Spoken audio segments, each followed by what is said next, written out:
Israel में हुए हमले को लेकर भारत में हुई एक बहुत बड़ी मीटिंग। क्या भारतीय सेना को अब रवाना करने का समय आ गया है? क्योंकि अमेरिका की ओर देखें तो वहां के फाइटर जेट अब तैयार हो चुके हैं। समुद्री बेड़ा जो कि मिसाइल से लैस होकर समंदर में तैनात हो चुका है।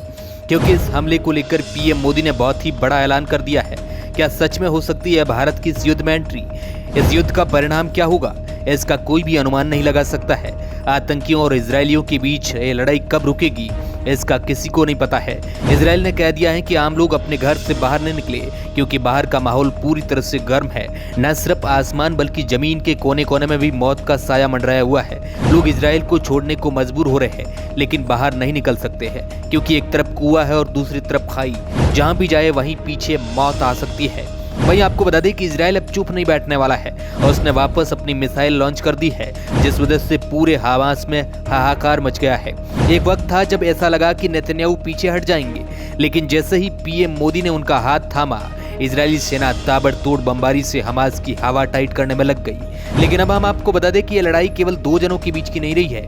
ये लड़ाई अब बढ़ चुकी है, क्योंकि इसमें अमेरिका ने सीधा ही अपना हाथ डाल दिया है। अमेरिका ने हमास के खिलाफ जंग में इजराइल को समर्थन और सैन्य मदद देने का ऐलान किया है।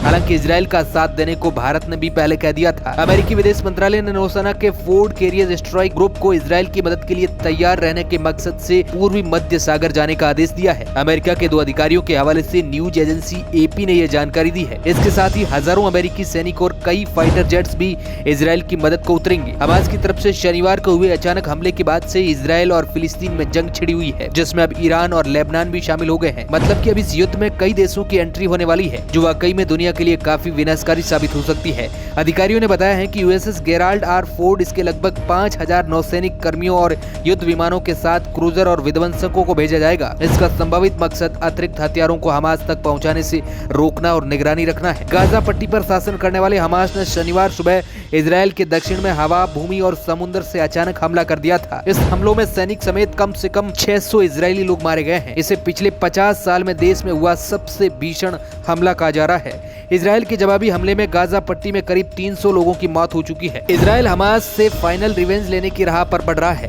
हमास के लड़ाकों को ढेर करने के लिए इजराइल पूरी तरह एक्शन मोड में है।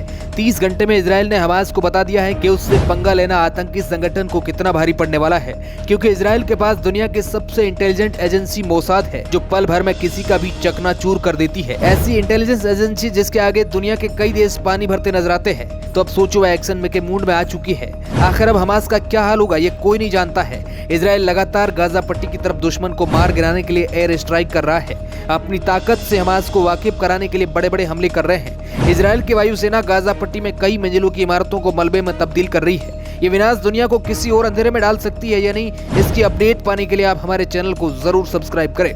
Bureau report, R media network.